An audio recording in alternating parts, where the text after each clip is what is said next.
where I'm going now. So, talk to us about foreclosures.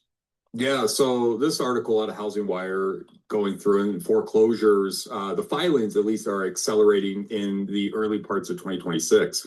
And as it says, as servicer pressure builds. And as we look at this, it says foreclosures are rising up 26% year over year. And this is the highest that we've seen post-COVID. And keep in mind, like when we think about a normal market, we think pre-COVID, right? 2019 and before is what we would consider more of a normal market. We didn't have super low interest rates. We didn't have a global pandemic. We didn't have any of these things that were going on. And so really what we're looking at is something since the shutdown. So when we're Okay. looking at this information, it's kind of interesting, right? Like we're looking at it says that it's starting 20% year over year, and yet these are filings. Uh-huh. And so as we're kind of looking at these filings, what's interesting, if we were to kind of go and look at this, it gets interesting because what we understand is that the people that are having to file foreclosures, that they obviously have some kind of financial hardship. And yet, when we look at a lot of these numbers, it's becomes bigger issue once it actually goes through the entire process. And what I mean by that is this. We see people that kind of raise their hand through these forbearances and through these other challenges that they came through in our industry through the real estate side of things. And yet, what's important to keep in mind is when we're going through and they're having to sell their homes, what we're probably going to see is probably more short sales than foreclosures because there's Yeah. so much equity. Hmm. Right, we have so much equity in a lot of these houses, yeah. And if we were to look at the books on these, yeah, if this was someone that probably purchased their home in 23, 24, 25, and obviously in 2026, and if they were going through and filing the foreclosure process, they're going to lose money. But what I think we're going to probably see more so is these foreclosures are probably going to end up more being short sales in a lot of these areas. They're going to be able to walk away with equity and they're going to be able to either settle in an area that's more affordable and or they're going to be looking to rent, and then that's another conversation entirely. Yeah. It's interesting. Like some agents look at a stat like foreclosures are up 26% year over year, and they think, wow, the sky is falling. That's awful. 26% is a huge number. But if you drag this history way back, you realize that, it's not 26 starting at a high. It's not up 26% starting at a high. It's up 26% starting at a low. Yeah. And it's just foreclosures. This isn't saying that 26% of all listings are foreclosures, right? Like Right. that's not what this is saying. Right. Right. Right. Right. And it's not a nationwide deal, right? We're seeing where we're looking at where these digital nomads went, right? Saying the Sun Belt states has the most stress. And this is where we saw when we had these digital nomads work from home, do whatever you're looking to do. And everyone's like, well, I like the sun, I like the beach, it's affordable. And they moved out to these areas. And then their job said, come back home. And a lot of these Yeah. people said, I'm not coming back home. And now they're actually facing some financial stress in their life. Yeah. So it also notes on here that this is all a catch up and not a crash. We had all these forbearance rules in, I guess, during COVID that said, even though you're behind, we're gonna look the other way and we're gonna give you some grace. And now we're just saying, okay, time's up. Yeah. You got to pay the piper. Yeah, absolutely. I think that a lot of people looked at this forbearance as this was a gift that was going to keep on giving. Yeah. And at some point, the bank, while they don't want to be real estate agents, they don't want to take homes, they don't want to put American families, and put them on the streets. They're also a for-profit company. And at some point, they have bills to pay as well. And the forbearances are coming due. Yeah. It's interesting. Last week in Denver, we had a class that we called Listapalooza, and Gay Ribble shared how she talks about market data. And if you were in that 25-minute presentation where she role played with me, actually, how she does her market update during a listing presentation, she goes all the way back. I can't remember if you remember, but I think she went back to 2006 with her data presentation. And Yeah. we as realtors moving fast and many new in the industry, we look at data and we think about like this little tiny time period. And I think about Gay's approach of going way back 20 years ago and saying, well, this is what the market looked like here, and this is what it looked like in 2021, and here's where we are today. Like when you're talking stats with people, you really have to think about what's the historical context. And even when you look at a headline like foreclosure filings accelerate in early 2026, blah blah blah, from Housing Wire, you got to take it in context of the big huge picture. Yeah, no, Gay was super smart last week when she walked us through that particular portion of her listing consult. And I think a lot of agents get trapped in the same thing that some of our sellers get trapped in, right? When we start thinking about 2021 and what my neighbor did on Zillow, it's like, guys, that's not the market of the moment that we're in. And for better data, Gay was super smart when she went all the way back to the early 2000s to actually show a real timeline. Yeah, absolutely. Hey, let's move on. Down payments and private listings, not commissions, remain buyers' biggest hurdle. A couple sessions ago, we talked about this reality that despite the big lawsuit, I'm blanking on the name, the big lawsuit that we settled a couple years ago, commissions have not really dropped, and only about 7% of buyers are paying less than they did pre. Let's just call it the NAR lawsuit, pre NAR lawsuit, and buyers aren't negotiating. They when polled almost never ask for a reduction of fee. Um, we simply have had a focus on commission, but it really hasn't changed anything.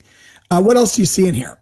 Yeah, I think well, firstly, let's just make sure that it's clear that Keller Williams, we don't set commission rates, right? That's This right. is a conversation between you and $70 your million buyer. dollars later, we don't set commission rates, and we Yeah, never right, have. right. And then as we're looking at this, what's important to keep in mind is that the commission lawsuit had good intent, right? It had good intent and as they were going through and what they were trying to accomplish. And yet the one thing that I think that they overlooked was that buyers want representation. And when we think about what the first-time home buyer is right now at 40 years old, and they're bringing 10% down, let's just talk about the Denver metro area. That's 60 to $70,000. Where are they finding the funds to not only put that down payment, but to also go through and pay for representation? And since we're in this new market that we're seeing where it's a balanced market shifting towards a buyer's market in some areas, and obviously we still have seller's market, what we're seeing is buyers and sellers are coming to the table and sellers are saying, I am motivated to get my home sold and I am open to the discussion of helping you with funds to be able to pay the commission rate for your agent so we can get this home closed and that I can get on to the next chapter of my life. Yeah.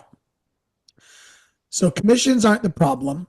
Affordability continues to be the problem. Interest rates, um, I mean, it's a new story every day, but interest rates being higher than that ridiculously historical low um, is a challenge. Price is a challenge, and pocket listings are maybe a challenge. Pocket listings are growing, and Charles, just for those who might be newer to the industry, you want to share what pocket listings means?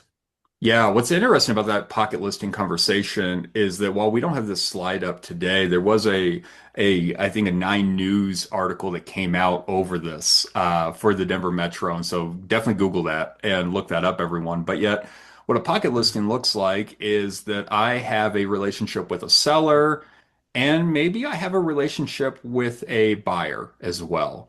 And I go through and instead of taking that inventory and creating a fair and balanced marketplace where I'm putting it up and having as many eyes and as many offers as I possibly can get for my seller, I have a conversation with the seller and I say, well, hey, I have a buyer for, and let's not go through, whatever the motivations are. and we never put it on the MLS, and we just do this less than arm's length transaction between a seller and a buyer. And so what some of the things that those are doing is it's not actually putting more money in the seller's pocket. It's a win for the Yeah, buyer. absolutely. It's funny. People see like people hear about a pocket listing. It's an exclusive type term, and exclusive meaning fewer eyes are going to see it, and when fewer eyes are able to see it, it generally ends up with a sale that is less than full price, less than max price. So it doesn't help the seller. Gary Keller did an op-ed about this in Inman a while ago. The Keller Williams position is that the more eyes that look at the listing, the better the seller's position. That's what Yeah. the MLS was created for. So it's a funny thing. I mean, I think it's going to wash out. I mean, we took a stand at Keller that we'll get in business further with Zillow through the Zillow previews, because Zillow.com has the most eyeballs, and again, more eyeballs, higher price for seller. And that's what's important about being a fiduciary over a functionary. And if we're explaining all of the pros and the cons that are going to directly affect our seller and not necessarily the brokerage, right? Then I think we're doing our job. As long as the seller says, "Awesome, thank you for presenting that. This is the route I want to go," because ultimately it is the seller's decision, and yet we're just not seeing it presented that way right now. Yeah, for sure. So Gen Z. So this is an interesting article about how Gen Z is approaching the market versus other generations. What you pick up in here? Well, I think this goes back to your point around the foreclosures that you made. And it says 53% of Gen Zs are buying their home solo. But then you read down a little bit further and you see that they only make up about 4% of all buyers in the market. So we're talking Yeah, about a very, very small demographic. But what I think is interesting is when we look at this, it's single females. yeah. Single females are 35% of that 4% population that are truly going in and they are purchasing real estate, Hmm. which Yeah, historically speaking, that isn't what we've seen, right? If we were to look at like the life cycle of real estate, it's kids grow up, they go off to college, they meet their significant other, they fall in love, they go buy a house, they have babies, they yeah. get a bigger house, right? We go through this entire cycle and they're saying, no, no, Gen Z's doing it different. I mean, as a Gen Xer, a solid Gen Xer, like the first thought I had when I asked my wife to marry me was, where are we going to live, and what are we going to buy? And it wasn't like renting wasn't a thought for me. It was, I got to buy a house, because prior to that day of asking her to marry me 30-ish years ago, I was saving up money to buy a house. It's just, the assumption was that's what we're going to do. But with a first time home buyer average age of 40, you know, people today are ready to rent from the get go, and that's what they're thinking about. And house is off the table for a lot of them. It's a different attitude. So people are getting creative to buy houses, down payment assistance programs, gifts from family, selling previous assets. Um, Yeah. I don't know what the previous assets are. I don't know if this is like a Pokemon collection or what this may look like. yeah, And yet it goes still around just motivations, right? Again, this is a very, very small population of the current buying demographic that we're actually seeing in the real estate ecosystem. yeah, And yet they're making a decision. They're saying, is marriage and renting in my future, or is it let's start working on career moves? And yet again, it's just what we know about real estate. Real estate is all about motivated buyers and motivated sellers, and Gen Z is just doing a little bit differently right now. yeah. I think the takeaway from this article, Charles, is avatar. Like who is your ideal buyer? And when you figure out as a real estate professional who you want to work with, and instead of saying anyone that could buy or sell a home, but saying, I want to work with this group, like this is going to be my target, and understanding inside that group that you choose to work with, like what are their behavior patterns, what is important to them, what are the distinctives of them. I think there's a time in our history in our industry where we just said I'll work with anybody, and that created lack of focus. We have great research now, like this article, that says if you want to work with Gen Z, here are some distinctive things you need to understand. Yeah, absolutely. The American dream is not dead. Everyone still wants to purchase a home and have a home, and yet we understand that with the current environment that we're in and we have an affordability issue, as a real estate agent, we really need to decide who do we really want to focus on and serve in our communities Yeah, because there's going to be a lot of heartache in some of these demographics of buyers, especially with the younger Gen Z even. yeah. My daughter, I bumped into her this morning as she was getting ready to go to work. She's recent college grad and living here for 1 year, and she said to me, "I got to buy a house this summer."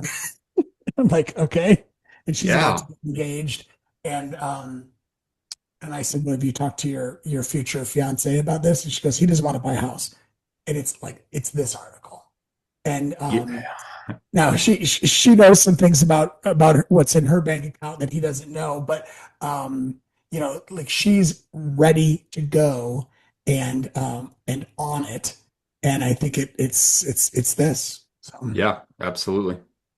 all right, mortgage rates at a 4 week low. Now, like we said earlier, they're constantly changing. Things are moving up, and predictions and projections are changing. But the 30-year nationwide sitting at about 6.3, down from last week, down from last year. Um, and yet the spring market is still unclear. More Yeah. listings hitting the market. Buyers are cautious. What do you think this is attributed to? Yeah, I think this is attributed to the news cycles, right? As we're going through, we have CNN, we have Fox, we have YouTube, we have X, we have all these places that what we understand is that the news that's going to get clicked on, that's going to get the most plays, that's going to get the most eyes, is always going to be negative. And so when we're looking at this as the real estate economist of choice, we need to be the loudest voices in the room for our buyers, for our sellers, and for our investors. Because looking at this, yeah, you're absolutely right. It's a 4 week low and it's lower than what it was last year. And yet, this is the same story as it's always been. We need to find the motivated. And so, Yeah, what are the conversations that we're having right now? yeah. So things are happening in the Middle East, and that's been the news cycle obsession for what has it been 40 days, something like that, 50 days. Yeah. Um, and this past week, some good news. I mean, depending on what channel you're watching, I guess, right? But some good news about a ceasefire and maybe some hope of things winding down there, and interest rates immediately take a little nod from that. Yeah, absolutely. When we go in and we kind of look at this and if we were to like dive into it as real estate agents, at the end of the day, what matters is that we have free trade in the world, Mhm. specifically around oil, right? And when we kind of look at oil and get that less disruptive than what we've seen over the last 40, 50 days, what that means is the costs go down. We have analysts that feel better about everything, bond traders, and in our industry dealing with the highest price point ticket item that most Americans purchase, interest rates matter. And so when we are in this environment where it's less volatile, and the headlines are calmer, real estate starts ticking up. Yeah. I think it's also interesting to note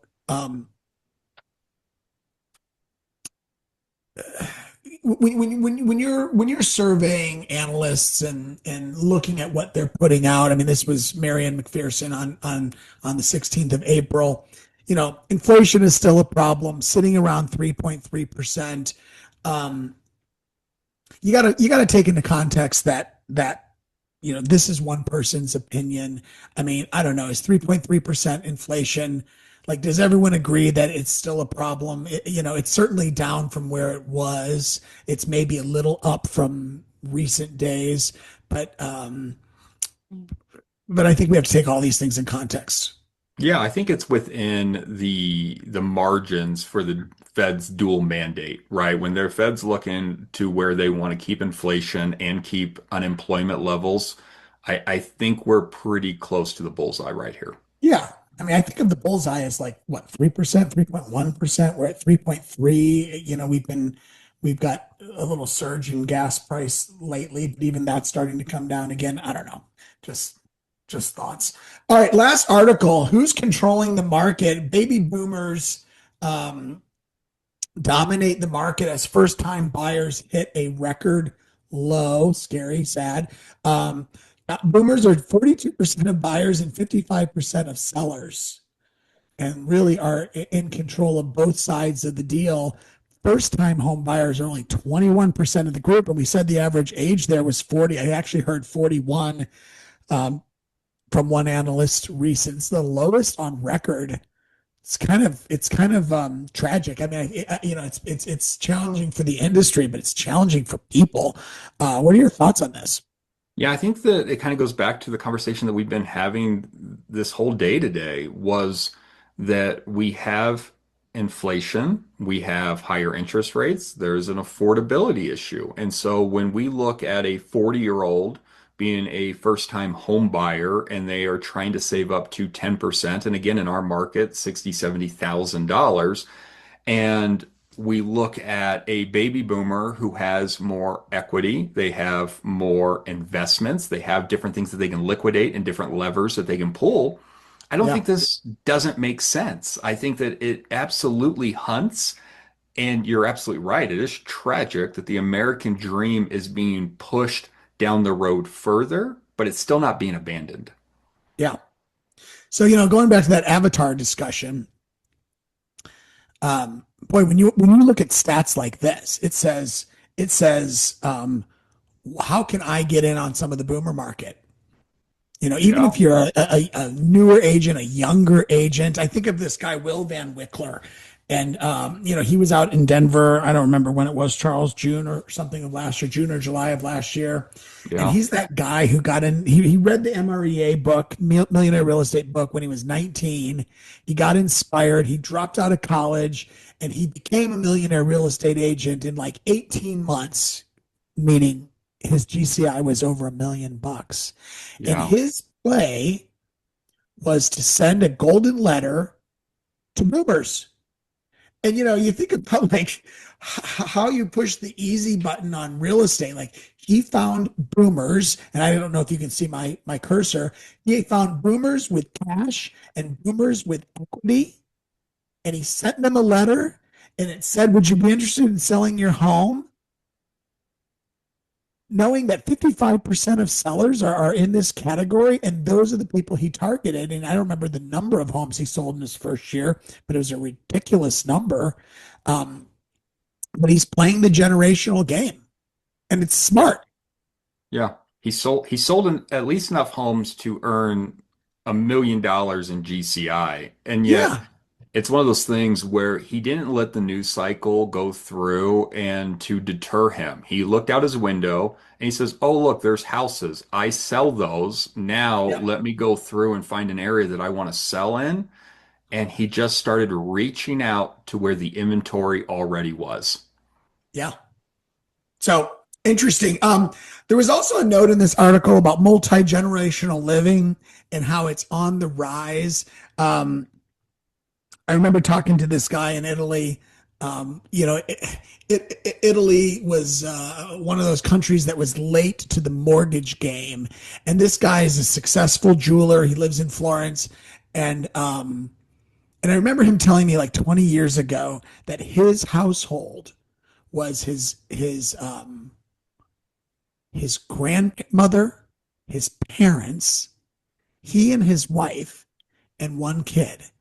And I was Yeah. like, what are you talking about? The reason was mortgages. We were the first to become lenient on how much money you have to put down and that. And so in Italy, it was just you just grew up thinking I'm going to live in this house for the rest of my life, and my parents will give it to me and whatever. Um, and that's starting to happen in the U.S. Yeah. When we kind of go through and we just think about um, inheritance. And Mhm. when we also look at like the 30-year fixed rate mortgage in the United States, we are blessed. And yet again, with the affordability issues that we're running into, we have a lot of people that are thinking about, okay, well, what would it look like to mom and dad to move in with me, or maybe mom and dad's house are bigger, I'll move in with them. Can we rent our home? Should Yeah, we sell it? And different decisions are being made in this current market than we've seen in the recent past. yeah. I mean, if you think about all these things we've talked about, if you're a Gen Xer and your kid isn't buying a home until they're 40, they might be living in your basement. And if you're a Gen Xer and your mom's 78 years old or 80 years old and has a fall or whatever, Yeah. sells that home and brings all the cash, you could have three generations living in your house very quickly. Yeah, it's a So, different world that we are currently living in, and it goes back to everything. It goes back to the affordability conversation, which I think has tied into every one of these conversations that we've had today. yeah. Hey, final note on this: 88% of buyers use an agent. 91% of them say they would use their agent again. And what isn't in this article is the reality that only 15% of the time do those surveyed buyers actually use their agent again. So you better stay in front of your clients after the sale.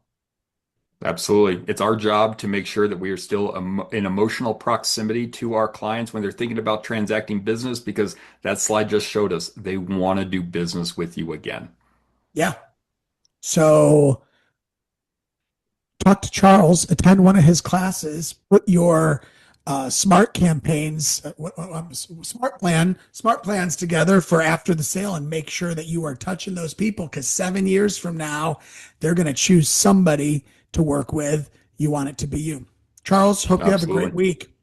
You too, Russ. Thank you. Awesome, awesome, everyone. That was the recorded version of this. We'll be back on track next week with Russ and I doing this thing live. Hopefully, there was something of value. I know we're running out of time, but does anyone have any comments, questions, concerns before we wrap this call up?